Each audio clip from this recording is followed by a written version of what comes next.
It Gets Real with Carenna. Each week, Carenna will discuss serious topics and is not shy to tell you how it is. On her show, she covers day-to-day situations and provides her opinion along with feedback from her listeners. Hey y'all, welcome back to another episode of It Gets Real with Carenna. And today, we're getting all the way real about something I had to face within myself. Why I kept clinging to relationships, friendships, and romantic ones that left me feeling empty, unseen, and just drained. What's wild is that I didn't even realize how heavy they were until they were gone.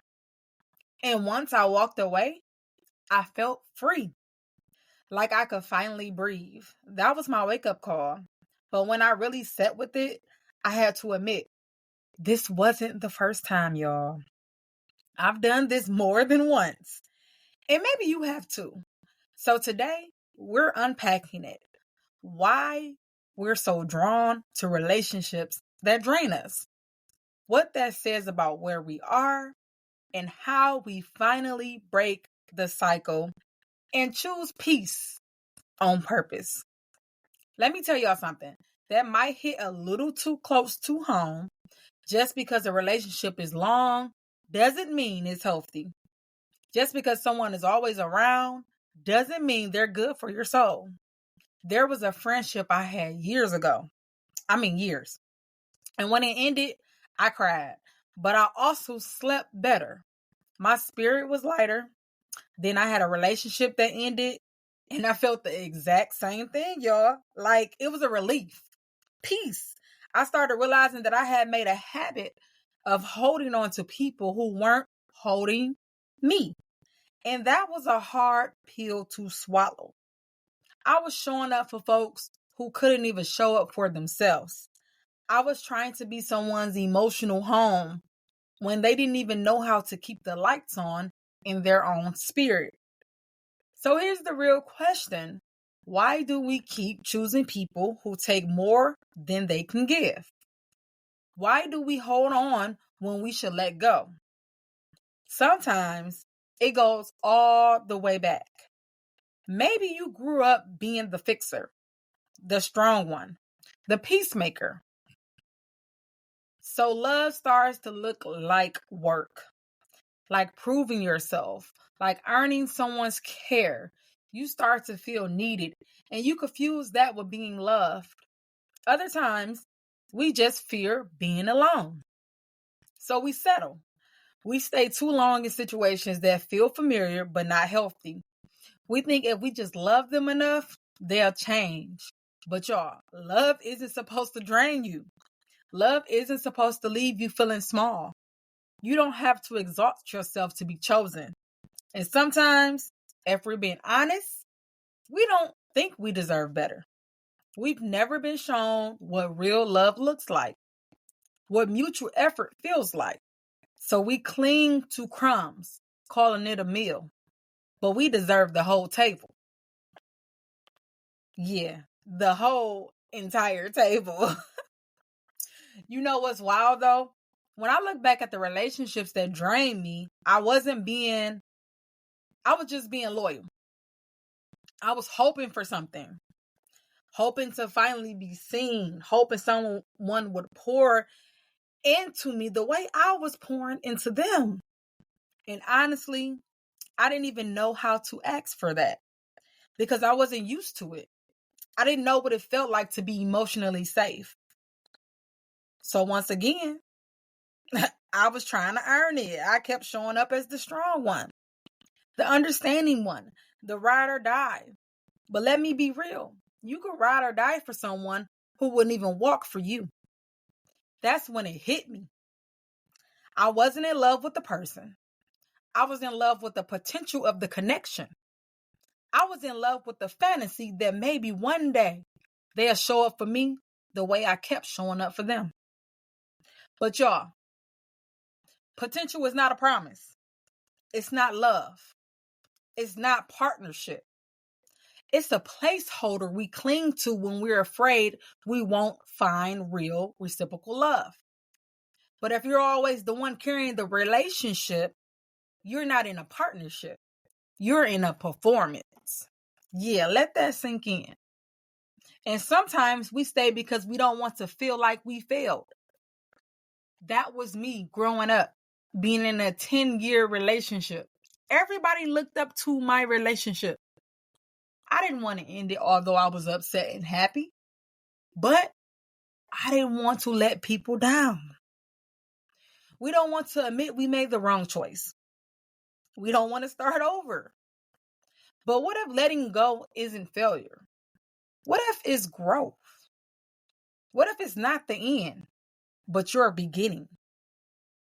Let me ask you something and really sit with this. Have you ever confused being needed with being loved? Have you ever silenced your own needs just to keep the peace?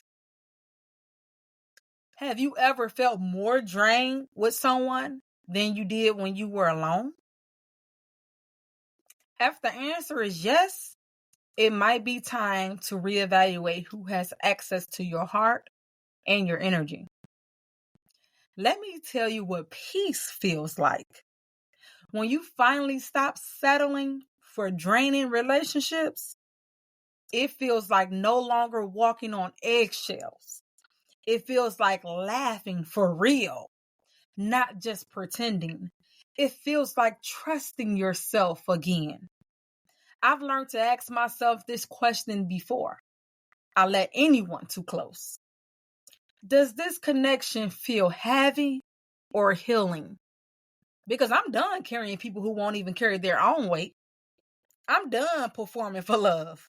I'm choosing people who pour back, who see me, who protect my peace, not disturb it. Healing means making better choices, not perfect ones, but better ones. It means unlearning those patterns and choosing people who love you in ways that don't cost your peace. You get to outgrow who you used to be. You get to choose differently.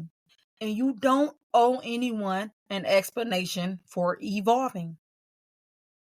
So if you've been clinging to a relationship that leaves you tired, ask yourself, what are you really afraid of? What are you trying to prove? What would it look like to choose peace instead? I'm telling you guys, I've had friendships that have drained me and relationships as well. And I would be on the edge. My nerves would be bad. But I'm just sticking around, praying and hoping that it gets better. But when I finally release those strongholds, because that's what they are, those strongholds that had kept me captive, posing as a friend who loves me. When I let go of that, the release, the weight, the freeing feeling that I had was amazing. Okay? Yeah. Those people who you let go of, they get upset, they get mad, they like, what did I do? They try to point the fingers, they try to play the blame game and this and that, but no. I let go. I released the burden for me. Life began looking up, y'all. I mean, listen, when I'm going through the storm, I tend to gain a lot of weight. So I began losing weight. I began going to the gym. I feel it better, having more energy. I just see things in a new light, more opportunities started to come my way because listen, God can't bless no mess. And if he know you have leeches hanging on to you, he's not going to allow a blessing to come your way until you release it. And I know it's not easy to release certain things that you love, but when it's not serving you, it does not need to be there. So here's your journal prompt for this week. I want you to ask yourself a question. Why am I still holding on to this relationship? And what do I believe I'll lose if I let go? And your affirmation would be, I do not have to perform for love. I do not have to shrink to be accepted. I choose peace over patterns. You are worthy of love that doesn't hurt. Friendship that feels. Relationships that feel like rest, not labor. So start choosing that for real this time. And I feel like this topic is way too rich for it to be one and done. I think I really need to turn this into a series. And this is the first time that I have done a series since I had my podcast. So this will be a 5-part series. It just resonates so deeply with me. Almost everybody has experienced a draining relationship at some point, whether it was a friend, family member, or a romantic partner. And I feel like I'm hitting a nerve that's pretty universal, especially with women who carry a lot emotionally, but often don't feel poured into. I feel like there is so much to explore within this topic, and it sets the foundation so beautifully, and it opens doors to deeper conversations.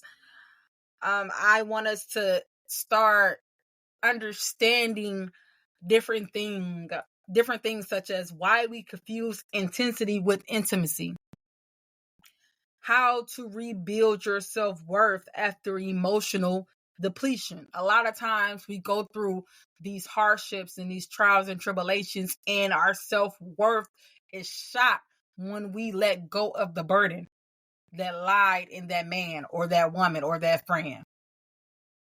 We don't even know who we are anymore after that relationship because we have been through so much.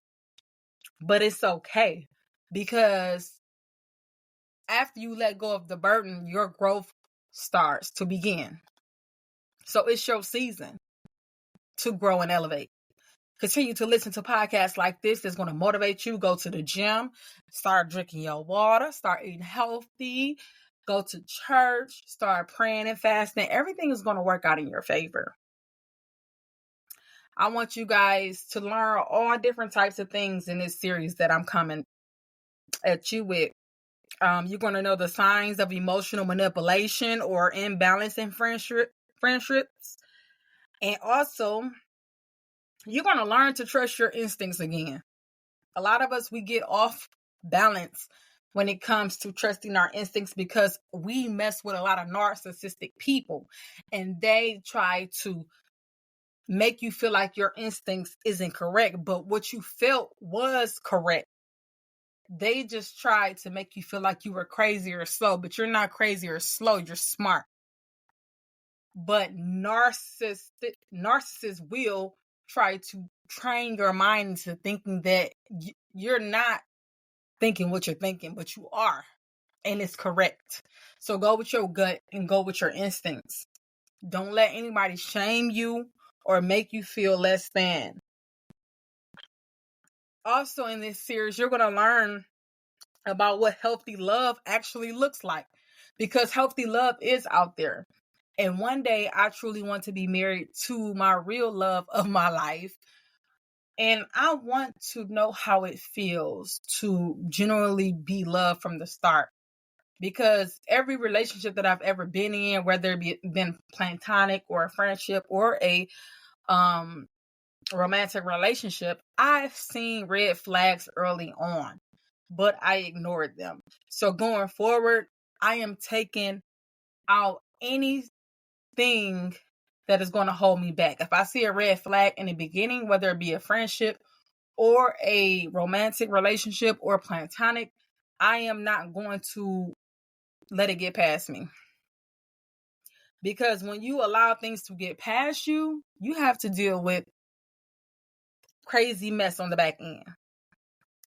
And you do not want to have to keep repeating cycles, keep dealing with the demonic spirits that come as friends and platonic relationships and romantic relationships. People prey on others.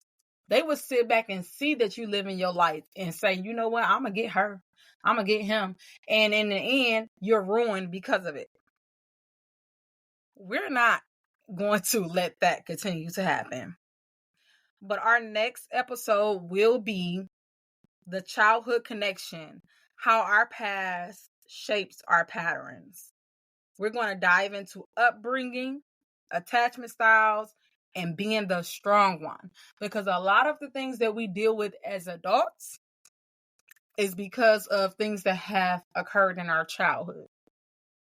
There are so many adults with unhealed trauma.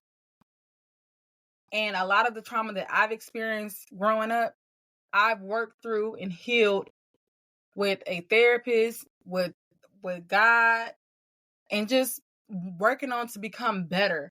You have to want to be better, because anybody could want you to be better, but if you don't want to be better yourself, it's not going to happen. It is not going to happen. So I am just so excited for this series, guys. Like I said, this is my first time, so I hope you tune in to all 5 episodes, and it's going to be released every week. Every week. The next episode will be released next week. I think I'm going to do next week. We'll see. You have to stay tuned to see which day it will be released. But I want y'all to know that you are worthy of love that doesn't hurt. You're so worthy. And I hope and pray that each and every one of you get the love that you're worthy of. And I want to say thank you so much for letting me get real with you. If this episode touched you, please share it with someone who needs to hear it. And as always, protect your peace, trust your growth, and keep walking in your truth. Until next time, it gets real and it gets better.